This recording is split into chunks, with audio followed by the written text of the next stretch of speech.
Welcome to My Period Stories with me, Funke Treasure. It's good to be back on the show. This is where we talk about menstruation and all issues pertaining to it. We intend to normalize the period conversation.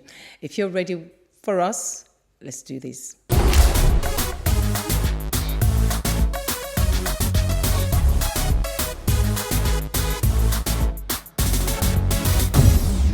Today on My Period Stories, we'll be talking about women with disabilities, if you like, women living with disabilities, and how they cope with menstruation. We'll particularly want to know how the management of periods can be made more inclusive. Would also like to know what are the appropriate menstrual products for those living with disabilities. What about their caregivers? Joining me in this conversation today is a woman I love to the moon and back. She's a development consultant on the United Nations SDGs, Gender, Disability Mainstreaming, and Youth-Related Commemoration. It's my pleasure, utmost pleasure indeed, to welcome Mrs. Treasure Uchegbu. I wish there was a crowd and we could have gone, yay! Hello, madam. Welcome to the show. Hello, thank you. It's good to see you again. Vix is my namesake. Just that mine has an S. S Okay, so yours is Treasures. Mine is Treasure. Beautiful. Okay, so I've welcomed you, but I'd love for you to welcome us the way you do with your girls. Madam Treasures works with girls girls who are deaf. I don't want to say deaf. Hearing impairment, because I don't want to fall short of. Deaf is fine. Deaf is fine. Okay. It's dumb that is being contested. Why is it being contested? Because when you say dumb, it means one is indirectly being telling them that they are stupid. As in, someone is dumb. I mean, I know that there are physical and intellectual disabilities. Okay, great. Nigeria has 8 clusters of disability that is recognized under the Joint National Association of Persons with Disabilities. So we have, hearing impairment or deaf cluster is one out of the 8 clusters of disabilities. I'm tempted to ask you what the other 7 are. Okay, so we have the physical cluster, we have those that are living with spinal cord injury, we have the blind or visually impaired, we have the dwarf community, we have those living with albinism. How many are you counting? I am not. I'm just listening to you. Then the intellectual disability cluster, where you have, they also call them developmental disability, where you have the Down syndrome, the autism in different spectrums. So there are 8 in number. Then Lagos State, of course, has the LASODA, which is the Lagos State Office for Disability Affairs. So if we want to have anything to say or do, or we want to lodge a complaint, we can go to that office and do it. Yes. Oh, okay. So that is the office. And now we have with the disability law, we now have a national body and a national commission for persons with disabilities. The thing with having an expert on a show is they go here, there, Let me take you back to the very beginning. I want you to talk to us as you would with your girls. I mean, how do we say you are welcome to the show? So this is you. You. This is letter R. Remember the last time I taught you? So come back to class. I'm in class now. So when you have your hand this way, I know and you say it comes out of your mouth, it becomes A-R-E. So it's So you are welcome. So you are welcome. No, just one slice hand. Your hand and bring the person in. You are welcome. You are bringing the person. Okay, bring it close. Yes, bring the person. You are welcome to me. Beautiful. Beautiful. This is beautiful. This is applause. So this is beautiful. As in, beautiful. Applause, so everyone. You can also say you are beautiful. You are beautiful. Does it matter if it's this hand or this hand? Depending on what is your dominant hand. If you are right-handed, it's also good you use your right hand as your dominant hand and just do the beautiful. Okay, so who's going to get the money for this tutorial and this interactive session? You or me? Definitely get funding for it. And well done with what you do with SBMC. We are proud of you. Thank you so much. My children happen to be all girls, so yeah. So I know what it takes to maintain a girl child, particularly when it comes to educating and stuff like this. So what you are doing is so great, and I believe best thing that people needs most. Because the greatest joy we all have is to give. And I pray that the Lord will bless you and will take this initiative greater heights in Jesus' name. Thank you. The last time we met, I wanted to go to come to Badagry, one of the places where you work with the girls living with disabilities. It's going to take me time to see the deaf because I'm not familiar with that. But you've done extensive work, and I'm just going to speak to the topic we have today. There are caregivers. Until on the basis of our PAT scholarship, I went to Ibadan. I met with some of our girls for the first time who were living with disabilities at the Cheshire High School, the School for the Deaf, Ibadan School for the Deaf. And some other home for the deaf, actually. Yes. So, because it's a large space there. Because we have a special education center where almost everyone who, then of course, just that has is the Federal College of Education Special. Right. So you have it in Oyo. I was going to say there is in Oyo, so there is in Jos, yes. But the secondary school Calabar, base yes. and Calabar, and the secondary school base is in Ibadan because it's such a large space. Yes, there's boarding facilities. Then Andrew Foster also, this school, there's a Wesley School for the Deaf that is also within the school. Yes, so you have a lot. It has boarding facility. Yeah. Of course, there are challenges in terms of facility for you to have a deaf school. It's not so much, and places where they are probably offering such services. So parents who would rather seek, irrespective of how distant it is. Right. I know that if we left you, you're going to tell us this and that because there's so much to say. But we want to talk about living with disabilities and coping with menstruation. We're talking of those who are visually impaired, those who have hearing impairments. You've given us the categorization, which is fantastic. So as a United Nations consultant, let me start, and I want you to be brief about it. What inspired you to start working with people living with disabilities? Do you have a particular story? Okay. So for me, particularly for the deaf community, I am one of the master trainers on HIV counseling and testing.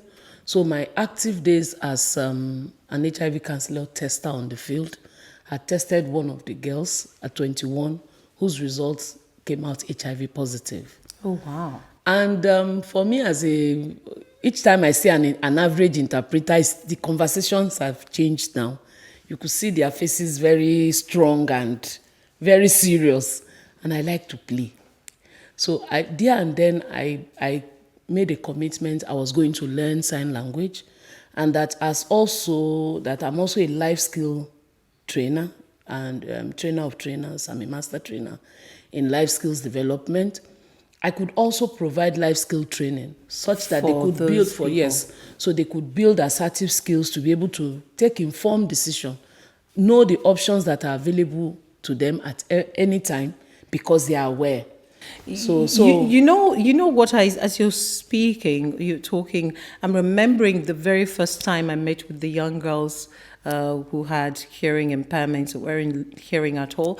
They looked normal. So when I saw them, I ran to them, I hugged them, and I was talking to them. They were just looking at me. That's when it hit me. Oh, they can't hear me, right? Or they can't speak back to me. Anyway, we found a way to go back to their school, and I was surprised, the way you say, are you menstruating? Because I saw them, they were quite mature, and I said, no, we want younger ones. And they said, no, they bring them already old. Yes, so you're having 16-year-olds in junior, secondary, sometimes in primary school. Yeah, and they say it's because some of the parents keep hoping that prayers will do it, so they come in quite mature. Before I bring you into the thick of it, how do you say, are you menstruating? So you go, you know already, Are you menstruating? So what's the correlation between menstruating here and here? Owners of the language have told us this is menstruating. So probably the mouth spills out something and you can't, for instance, come and say, are you menstruating? But this is the sign for menstruation. You are comes out. Are you? Okay, are you menstruating? So amazing. Okay, so let's come to how do you even talk to your girls about menstruation? I'm sure you speak with them. Okay, so they are normal. Normal in the sense that everything that concerns an average girl also concerns them. So that's the reason where we could bridge communication gaps by providing them information in sign language. You could also write to them. So, and give them books on menstrual hygiene and put instructions in front of them. So we talk using sign language. We communicate in different forms. For instance, you could talk to them about peer influence. One of the sessions we had in our Life Work Ready program for them, even at the camp, I have an annual camp that we run. I know, yes. I recall you telling me that. We could use props. So in one of the sessions, I brought a clean bottle of water like this, another filled with mud water. So this is a clean, for instance, somebody that is just coming blank and with influence. If there's a bad influence and you pour, the water doesn't remain the same. So oftentimes it's not just in the many talks or in the many sign languages. You could use props. Then we've had sessions where we had taught them how to create reusable pads. Right. Now So I'm we interested brought in this. so we brought the materials. I had one of my a younger colleague in the field, a colleague of mine in the field who does that. So she brought the materials and also provided them with skills to be able to create one for themselves. Create one for themselves. And the boys were also involved. So you taught the boys as well? Because it's a conversation that must be across board, and it is a conversation that must be multisectoral. So the boys could act as advocates to them. So they also learned, even when they were closing their eyes and saying, What is this? what is this? So, but we let them know that their mom, their sisters, their cousins, And also their future wives. Yes, and their future wives Right. also do this. And this could actually be a good birthday gift. And that one, they chucked at me and like, what are you saying? Birthday gift to my mom and a sanitary pad? What are you saying? So, but the conversation for us, we want to have it across board so that we leave no one behind. Leaving no one behind. That's Yes. that's the cue for me to ask you this particular question. How can the government show some level of consideration to women and girls with disabilities and their hurdles in period management? Well, from statistics, we could see that persons with disability are often, not just because they are, the environment itself, there are a lot of barriers. For instance, for the deaf community, informational barriers. So government could actually, I call it the 3 A's, the 3 A's of, what's it called, awareness, ongoing awareness like we are doing in the media space and with this program. Ongoing support initiative, institutions, organization, and ideas like yours that is providing awareness. So awareness has to be accessible to them. That's the first A. And the place of providing them, make it affordable. I know at the time as an HIV counselor tester, I knew when there are places where you go to and there are condom dispensers. Right. Yes, so why won't we have sanitary pad dispensary in schools? So we could have something like that. Schools can take, so I'm always an advocate for just start an initiative where you are. We are all, is a concern for everyone. yes, government could put up policies that, we have issues of period poverty, but issues that can help it become affordable. They could talk to the private sector and see that private sectors could, that produces this thing, can give the ones that are going to girls. I think some few months down the line, the Lagos State government tried or had done that. I'm not very sure, but I was part of that conversation for in an initiative to have condoms distributed. So beyond distribution, can this information be accessible? Are those female condoms or male condoms? Not I know condoms, there are sorry, female sanitary pads. Sanitary okay. pads. Yeah. Given to girls in school, young girls, and I know there are some other organizations. I'm also part of one that does the distribution of sanitary pads to them. And lastly, for the last A, we cannot stop providing and ensuring that we keep allowing them for themselves to become advocates for themselves, empowering them, providing them with platforms for them to speak and also say the things that could move them forward. So at that point, they are also invited in the seat to be able to have their conversations. Amazing. Thank you for the work that you do with the deaf and other categories of people living with disabilities.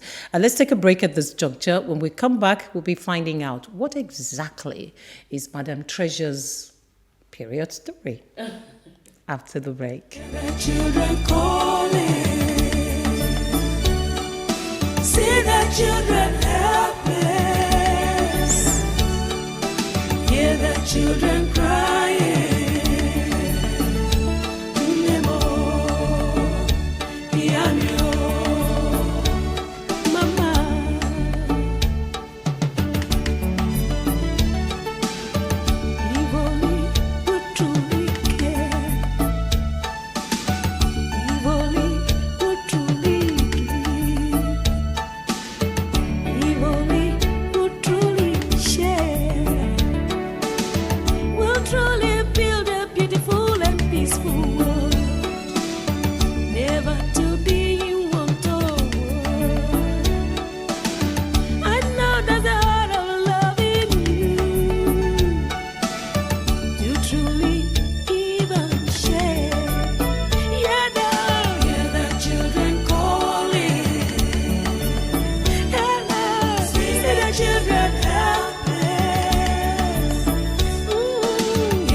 Welcome back. You're still watching My Period Stories with me, Funke Treasure. I've been talking about women living with disabilities and how they cope with their periods. And still with me in the studio is Madam Treasure's Uchegbu, who's been talking to us about her life working. I was going to say living with people with disabilities and working with them. Yeah, so two things just before we round up. Caregivers, I'd said that at the beginning of the show. How do you care for those who can't, use pads or tampons by themselves? Who maybe they're dealing with paralyzed limbs and, we know, physical disability. Physical disability. Those with physical disability. For those with physical disabilities, we're advocating for early access to this information. So what happens is that caregivers, there are people who are trained, there are people who are prepared, their caregivers could actually help and bridge that gap. But sometimes also, these caregivers, if they are not informed, they might think that the disability is affecting the hormonal and the hormonal development of that person with disability, and will tell you, no, that meanwhile you are seeing the signs of puberty, which also includes the menstrual flow. I understand that those who live with disabilities have either very painful periods or they have very heavy periods on a good day. It's the norm with a lot of them. Well, is that a myth? It's a myth because it's context-driven. Right. It's context-driven. Their disability is not what is predisposing them to. And neither am I a doctor to be able to say this is the point. But we Well, must this is the always, cause of yes, it. this is us. So it's always better that people are seen as people, as humans, beyond their disability, and their needs are actually put into context. And this year's International Day of Women with Disabilities is talking about equity, embracing equity. So it's not like it's one size fits all. So when we talk about regular girls who do not have any form of disability, whether physical or intellectual, giving them access to sanitary pads or menstrual products is equality with those living with disabilities. But when we go a step further to then particularize it to their own needs, that becomes equity. So it becomes equity in the sense that you are giving it to a deaf girl, provide access to information in sign language or in a way that that child, and demonstrate, not handing over a pad and say, oh, this is you are 13, you are 14, you are seeing your period, go use it. So extra effort, which is something we call reasonable accommodation, is required. Where you now That's what you call extra efforts in that world. Just a bit of reasonable extra what? accommodation. Just make the Right. extra. For those that are physical, make your the physical disability, make it accessible. You have, like I mentioned, dispenser for what do we call it? Pads dispensary. Yeah. Make it somewhere that person that could use her wheelchair could actually go in there without anybody carrying him and access, because you have created a pathway that is accessible to that person. So at that point, you are embracing equity, you are putting reasonable accommodation in place, and you are providing access for it, for them to have. Thank you very much. Access. Thank you Yes. very much, Madam Treasures Uchegbu. Before you go, quickly, what's your unforgettable period story? It could be about you, it could be about a girl you know. Is ongoing. Excruciating pains. Oh, that's what you mean. So yes, excruciating pains, because it comes with a lot of back pain, but how I've been able to curb it has always been diet, exercise, and what I teach is body awareness. Be aware. I tell young people, my young girls, be aware of the changes that is occurring in your body. When you say diet, what do you mean? We have to close now. When you say diet, what do you mean? Okay, so some months I do a lot of sugar. Right. I see that the pains are much more excruciating. I'm conscious enough to say, oh, let me see what I'm actually taking in this particular, before my cycle. I'm looking at it, what is it I'm taking in? So I have less pain, but in months where I just go, my cheat months.